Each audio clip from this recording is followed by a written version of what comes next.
ይኸውላችሁ አንዳንድ ኢንካውንተር አለ እግዚአብሔር በሕይወታችሁ የሚያመጣው እንዳትክዱት የሚያደርግ።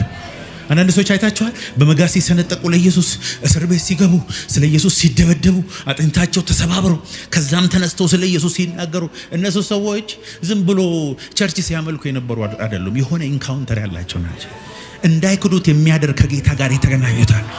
ወደሱ የሆነን ሰው ገፍትሬ ያስገባዋለሁ። የሆነን ሰው እጁን ጠምዝዤ እንደዚህ ይዤ ወደዛኛው የክብር ክልል አስገባው። አሜን አሜን አሜን።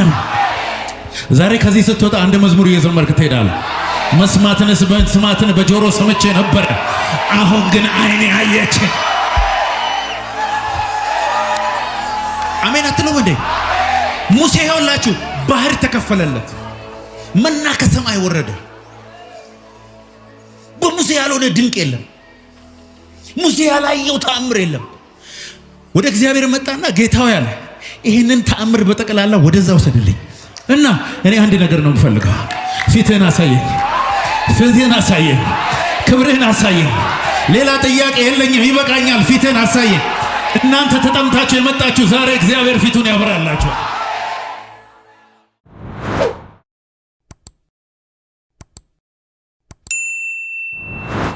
ዛሬም ማገለግላችሁ ስለ መጠማት፣ ስለ መራብ፣ እግዚአብሔርን ስለ መፈለግ። እግዚአብሔር እንድንፈልገው ይፈልጋል፣ እንድንጠማው ይፈልጋል። የሚወዱኝን እወዳቸዋለሁ፣ የሚያከብሩኝን አከብራቸዋለሁ። ተክተው የሚሹኝ ያገኙኛል። እንዴት ደስ የሚል ነገር ነው! ተክተው የሚል ቃል ግን አለበት። ተክተው ተአምር የሚፈልጉ፣ ተክተው በረከት የሚፈልጉ ያገኛል። ተክተው እግዚአብሔርን የሚፈልጉ እግዚአብሔርን ያገኙታል።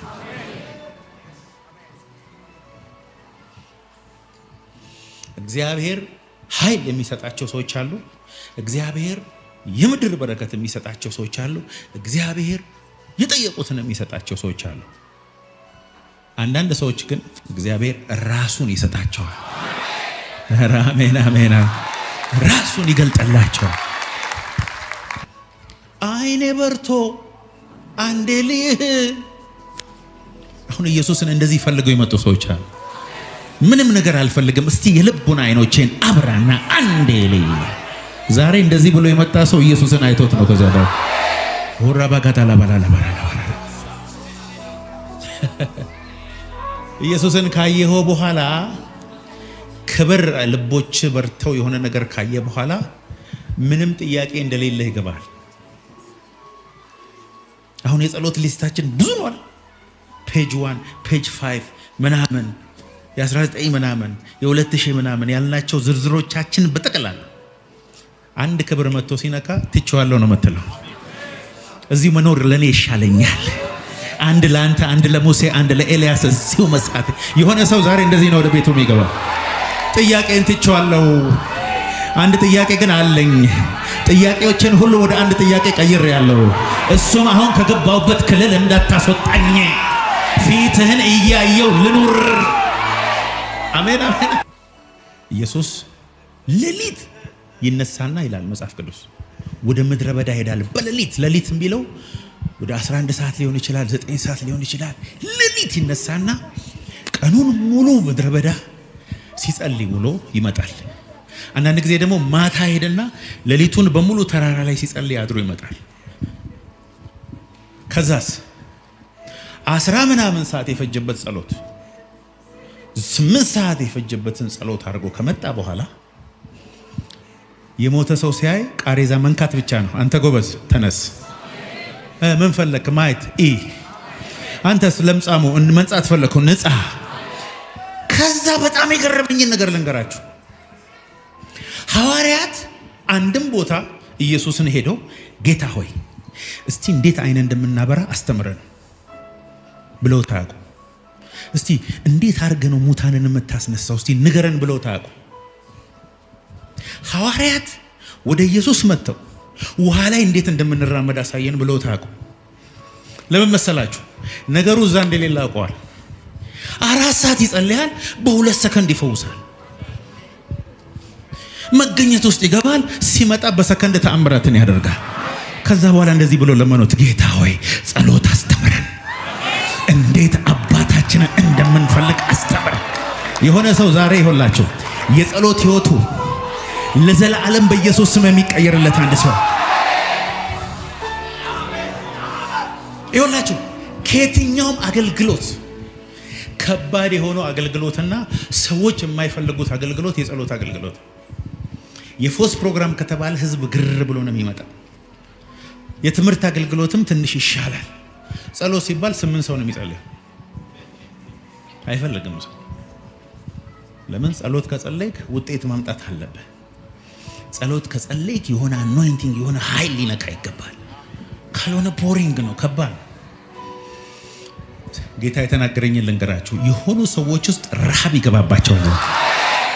አሜን ትላለህ ወይ? ረሃብ ምን አይነት ረሃብ? እግዚአብሔርን እስክታይ እንዳትመለስ የሚያደርግ፣ ክብር እስክታይ እንዳትመለስ የሚያደርግ፣ ፊቱን እስክታይ እንዳትመለስ የሚያደርግ፣ ሁሉን ነገር ጥጥሰ እንደ ንስር በክንፍ ወጥተህ እንድትበር የሚያደርግ መለኮታዊ ረሃብ ውስጥ ዛሬ ጎትቶ እግዚአብሔር ያስገባሃል።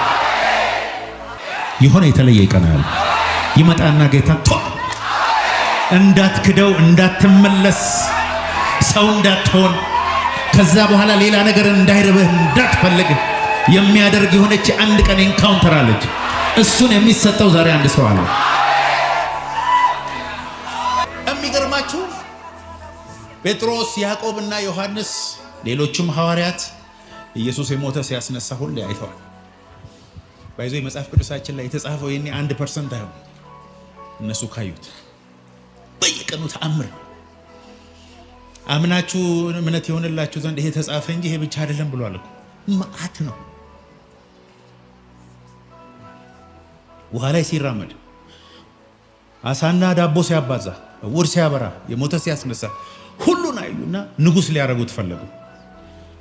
እና በቃ ኢየሱስ ማለት ተአምር የሚያደርግ፣ የተቸገረን የሚያበላ፣ በሽተኛን የሚፈውስ፣ ችግራችንን በጠቅላላ የሚመልስልን አድርገን አየን። ከዛ ኢየሱስ ሌላ ክብር አለ አለ። አልገባቸውም። እኔን በዚህ በተአምርና በድንቅ ብቻ ወስናችሁ ልታስቀምጡ ስለሆነ ሌላ ነገር አለ። ጴጥሮስ ና፣ ያዕቆብ አንተ 3ታችሁ ተከተሉኝ ብሎ ወደ ተራራ። ዛሬ የሆነ ሰው እግዚአብሔር ጴጥሮስ አንቺ 20 ዓመት ተከትለሻል። ሙታን ሲነሳ አይተሻል። አጋንንት ሲጮህ አይተሻል። በቃ ሌላ ክብር አለ። ሌላ ዛሬ ወደ ተራራ የሚወጣ አንድ ሰው አለ በኢየሱስ። ካመናችሁ ከጎናችሁ ያለውን ሰው ቻው ወደ ተራራ ልሄድ ነው በለው። መንፈሳዊ ነገር ስትናገር ነው የሚሆነው። ድገምና በል። የሞተ ሲነሳ አይተሃል? አዎ። ዕውር ሲበራስ? አዎ። የኢየሱስ ስም ድንቅ ሲያደርግስ? አዎ። ግን ኢየሱስ እሱ ብቻ አይደለም፣ ሌላ ክብር አለ። እስከ ዛሬ የምታውቀውን ሁሉ መናኛ የሚያደርግ መለኮታዊ ዕውቀት ዛሬ ይገባብሃል። ኢየሱስ ፊቱን ያሳይሃል። ለመከራ ሲደርስ አይተሃል። በሽታን ሲፈውስ አይተሃል። ሰዎች የማይደርሱበት ቦታ ሲመጣልህ አይተሃል። ኢየሱስ ግን እሱ ብቻ አይደለም፣ ክብር ያለው ጌታ ነው። ዛሬ ይሄ ክብር አንተ ላይ ነው። ከ6 ቀን በኋላ ኢየሱስ ጴጥሮስና ያዕቆብን ወንድሙንም ዮሐንስ ይዞ ወደ ረጅም ተራራ ብቻቸውን ይዟቸው ወጣ። ሌሎቹስ አይቻልም። እነዚህ 3 ሰዎች ስፔሻል ናቸው። ክብር ሲመጣ ሁሉ አይደለም በማስም ሄደ። 2 ዓሣ 5 እንጀራ ሲባዛ ሁሉም ነው የሚያየው። ዕውር ሲበራ ሁሉም ነው የሚያየው። ድንቅና ተአምር ሁሉም ነው የሚያየው። አልዓዛር ሲነሳ ሁሉም ነው የሚያየው። ክብር ግን ሁሉ አይደለም የሚያየው። ክብር የሚያዩ የተመረጡ ሰዎች አሉ። ዛሬ እግዚአብሔር ይሁን ምልክት አድርጎ አንተ ራስ አንተኛው አንተ ክብር የምታይበት ቀን ነው ይላል ጌታ። ከዛ በኋላ ይላል ፊቱ እንደ ፀሐይ በራ ይላል። እስቲ በሉ ባካቸው ፊቱ ፓኒም ከኢየሱስ ፊት ውስጥ የፀሐይ ብርሃን ሲወጣ ዝም ብላችሁ አስቡ። ፊቴ ይበራል ብሏቸው አያውቅም። ፊቱ እንደሚበራ አያውቁም። የፀሐይ ብርሃን ከፊቱ ሲወጣ ጴጥሮስ ያዕቆብና ዮሐንስ ከፍተኛ ፍርሃት ወደቀባቸው። በፊታቸው ተለወጠ። ፊቱም እንደ ፀሐይ በራ፣ ልብሱም እንደ ብርሃን። ብርሃን እኮ ነጭ አይደለም እኮ እንዲሁ በቃ የሆነ እንዴት ብሎ ይግለጡት? ይሄ የምንዳስሰው ኢየሱስ፣ ይሄ አማኑኤል የሆነው ኢየሱስ፣ ሰፈራችን ውስጥ የሚውለው ኢየሱስ፣ እንደፈለግን የምናወራው ኢየሱስ ለካ የክብር ጌታ ነው። ወይኔ ዛሬ ይኸውላችሁ አንዳንድ ኢንካውንተር አለ እግዚአብሔር በሕይወታችሁ የሚያመጣው እንዳትክዱት የሚያደርግ። አንዳንድ ሰዎች አይታችኋል፣ በመጋዝ ሲሰነጠቁ ለኢየሱስ፣ እስር ቤት ሲገቡ ስለ ኢየሱስ ሲደበደቡ፣ አጥንታቸው ተሰባብረው ከዛም ተነስተው ስለ ኢየሱስ ሲናገሩ፣ እነሱ ሰዎች ዝም ብሎ ቸርች ሲያመልኩ የነበሩ አይደሉም። የሆነ ኢንካውንተር ያላቸው ናቸው። እንዳይክዱት የሚያደርግ ከጌታ ጋር የተገናኙታል። ወደሱ የሆነን ሰው ገፍትሬ ያስገባዋለሁ። የሆነን ሰው እጁን ጠምዝዤ እንደዚህ ይዤ ወደዛኛው የክብር ክልል አስገባው። አሜን አሜን አሜን አሜን። ዛሬ ከዚህ ስትወጣ አንድ መዝሙር እየዘመርክ ትሄዳለህ። መስማትን በጆሮ ሰምቼ ነበር፣ አሁን ግን ዓይኔ አየች። አሜን አትሉም እንዴ? ሙሴ ይኸውላችሁ ባህር ተከፈለለት፣ መና ከሰማይ ወረደ። በሙሴ ያልሆነ ድንቅ የለም። ሙሴ ያላየው ተአምር የለም። ወደ እግዚአብሔር መጣና ጌታው ያለ ይህንን ተአምር በጠቅላላ ወደዛ ወሰድልኝ እና እኔ አንድ ነገር ነው የምፈልገው። ፊትህን አሳየኝ፣ ክብርህን አሳየኝ። ሌላ ጥያቄ የለኝም፣ ይበቃኛል። ፊትህን አሳየኝ። እናንተ ተጠምታችሁ የመጣችሁ ዛሬ እግዚአብሔር ፊቱን ያበራላችሁ። ሹራ ማሃቶካ እግዚአብሔር ፊቱን ካበራለ በኋላ እንደ ተራ ሰው ለመኖር ብትሞክር ራሱ አትችልም። ሰማይ በጠቅላላ ስላንተ ይናገራል። መላእክቶች ስላንተ ያወራሉ። በሲኦል ያሉ አጋንንቶች ስላንተ ይሰማሉ። ዛሬ እግዚአብሔር ፊቱን አንቺ ላይ ያበራል። ወባባባያ እረ የሆነ ደመና መጣ ቤቱ ላይ ረመጋዳዳዳዳዳ የሆነ ደመና አንተ ላይ የመጣ ታሪክህ ሊለወጥ ነው። ዘመንህ ሊለወጥ ነው። የሚወዱኝን ወዳቸዋል፣ ተግተው እኔን የሚሹ ያገኙኛል። እግዚአብሔር እንደዚህ ያለው እንደ ልቤ የሆነ ፈቃዴን የሚፈጽም የእንግሊዘኛው መጽሐፍ ቅዱስ የፈለግኩትን በሱ በኩል የማደርግበት። አይገርምም? የኔን ሐሳብ ማድረግ ፈለግኩ ማለት በዳዊት በኩል 100% ይፈጸማል አለ እግዚአብሔር። ዳዊት እኮ በጣም አጭበርባሪ ሰውዬ ነው። በጣም አስቸጋሪ ሰው እኮ ነው። ወንጀለኛ ሰው እኮ ነው ዳዊት። ግን ዳዊት በዚህ ምድር ላይ የዳዊትን ያህል እግዚአብሔርን የሚራብ ሰው ግን የለም።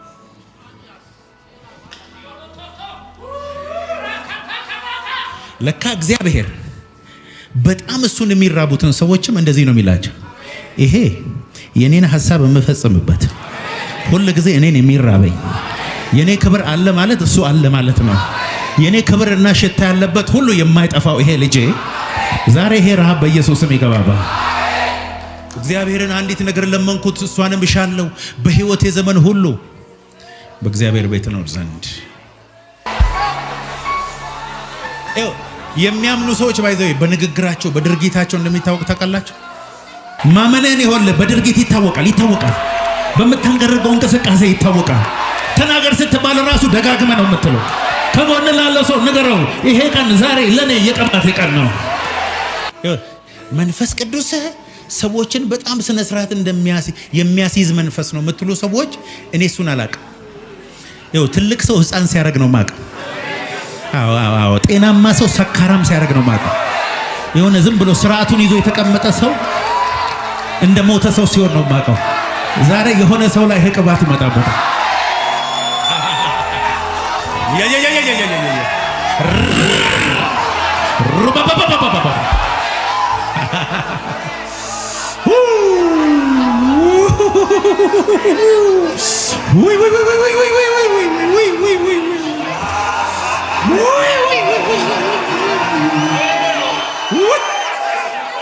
ከጎናችሁ ላለው ሰው ነገሩት፣ ቅባት ትፈልጋለህ ወይ? እንግዲያውስ ዛሬ አንተ ቀን ነው። እግዚአብሔር ምስክሬ ነው። ዛሬ አንተ ቀን ነው። በስሜ የተጠሩ ሕዝቤ ከክፉ መንገዳቸው ቢመለሱ ፊቴንም ቢፈልጉ እነሆ ከሰማይ ሆኜ እሰማለሁ፣ ምድራቸውንም እፈውሳለሁ። ከእግዚአብሔር ፊት የበለጠ የምንወደው የምንፈልገው በጣም ብዙ ነገር አለ። የእግዚአብሔር ክብር ጥማተኞች አይደለም። እግዚአብሔር ከሱ የበለጠ የምንጠማው ነገር ልባችን ውስጥ ካለ ፊቱን አያሳየንም። የሱን ፊት ከምንም በላይ የምንወድ ከሆነ ግን የሱን ፊት ከምንም በላይ የምንጠማ ከሆነ ግን የእግዚአብሔር ኃይል በእኛ ላይ ይመጣል። ዳዊት በነበረበት ዘመን ወንድሞቹን ጨምሮ ብዙ ሺህ ሰዎች በምድር ላይ ነበሩ። የዳዊትን ያህል ግን እግዚአብሔርን የሚጠማ ሰው አልነበረም። ያዕቆብ በነበረበት ዘመን በጣም ብዙ ሺህ ሰዎች ነበሩ። የያዕቆብን ያህል ግን ጌታን የተጠማ የለም። እግዚአብሔርን በኃይል የሚጠሙ ሰዎች እግዚአብሔርን ያዩታል፣ ደግሞ ለሌላ ሰው ያሳዩታል። ይሄው ያለኝን እሰጥሃለሁ ብሎ ያሳያል። በዘመናት መካከል እግዚአብሔር ታሪክ የሰራባቸው ሰዎች በሙሉ ሄዳቸው ታሪካቸውን ስታጠኑ ከሰው የተለየ ትምህርት፣ ከሰው የተለየ መልክ፣ ከሰው የተለየ ምንም የላቸው። በረሃብ ግን የሚያክላቸው የለም። እግዚአብሔር ሰዎችን በክብሩ የሚባርከው በትምህርታቸው ልክ፣ በገንዘባቸው ልክ፣ በእውቀታቸው ልክ አይደለም፣ በጥማታቸው ልክ ነው።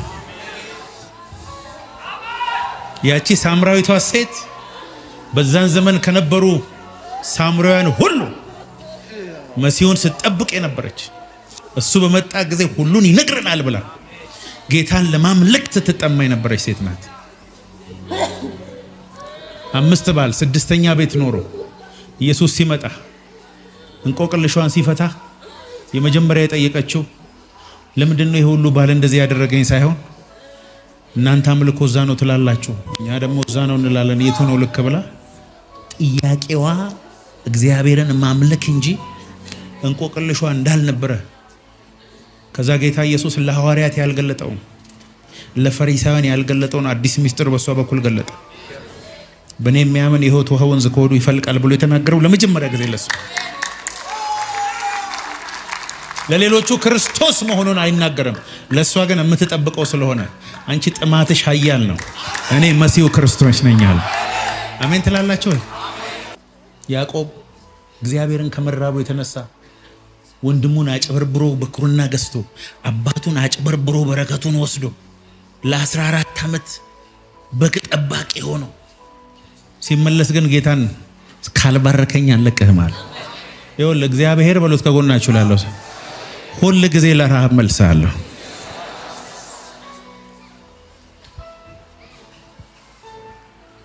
የፈለገ ጨዋ ብትሆን፣ በሰፈር በቤተሰብ የተመሰከረልህ መልካም ሰው ብትሆን፣ እግዚአብሔርን የሚራብ ልብ ከሌለ አጨራረሰ የከፋ ነው የሚሆነው። እግዚአብሔር ጨዋነትን አይደለም ሁል ጊዜ ኦነር የሚያደርገው መጽሐፍ ቅዱሳችን ስናነው ረሃብን ነው። እግዚአብሔር ውስጥ ያለውን ረሃብ እስክነካ ድረስ አልመለስም ብለህ ጾም ጸሎት ይዘህ ከጌታ ጋር ስትታገል የሆነ ሰዓት ላይ መላእክቶች እንደዚህ ይለዋል። ዓለም ስትጠብቀው የነበረው ሰው ይሄ ሰው ክብር ይገባዋል፣ ይሄ ሰው ቅባት ይገባዋል፣ ይሄ ሰው ኃይል ይገባዋል። አሜን በለው ባካቸው። እግዚአብሔር ታማኝ ነው በለው። በእውነት እግዚአብሔር ታማኝ አምላክ። በእውነት ስለምንም ብትሉኝ የእግዚአብሔርን ታማኝነት ኩዌስችን የለኝም። እንደተናገረ እርግጠኛ ሁን እንጂ ትሆናለህ። ግን እግዚአብሔር ላንተ የሚያደርግልህ ከሁሉ በላይ ምን እንደሆነ ነገር ረሃብ፣ ጥማት፣ እሱን መፈለግ እግዚአብሔር ኦነር ያደርገዋል።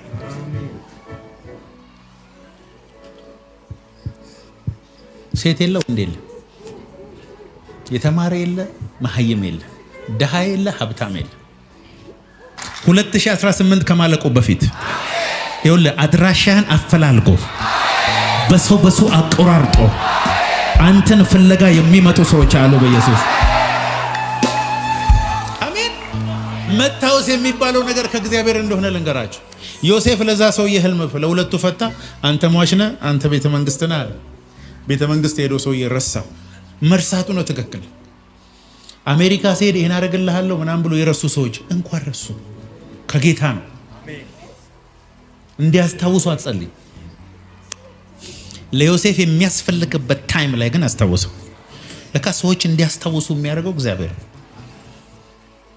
ለገንዘብ እንዲያስታውሱ፣ በር ለመክፈት የሚያስታውሱ የእግዚአብሔር ታይም ሲደርስ። ዛሬ በአንድ ሰው ላይ እናገራለሁ። እንዲሁ ዝም ብለህ ተቀምጠህ ተኝተህ ካለበት ፈልጌሽ ነው። ለምን እግዚአብሔር ተናግሮኝ ነው። ያንተ ጊዜ ደርሷል። ይሄ ተአምር ለአንድ ሰው በኢየሱስ ስም ይሆንለት። አጨብጭቡና ቁጭ በሉ። ኢየሱስ ጌታ። እግዚአብሔር ክብር ሲመጣ ተፈላጊ ትሆናለህ። ነገሩ የመረሳት ዘመን በቃ በሎት። ከጎናቸው ያለው አሁን የመታው ዘመን መጥቷል። አሜን አሜን። የእግዚአብሔርን ክብር ስትፈልግ በሎት። ከጎናቸው ያለው ከምንም በረከት አትጎልም።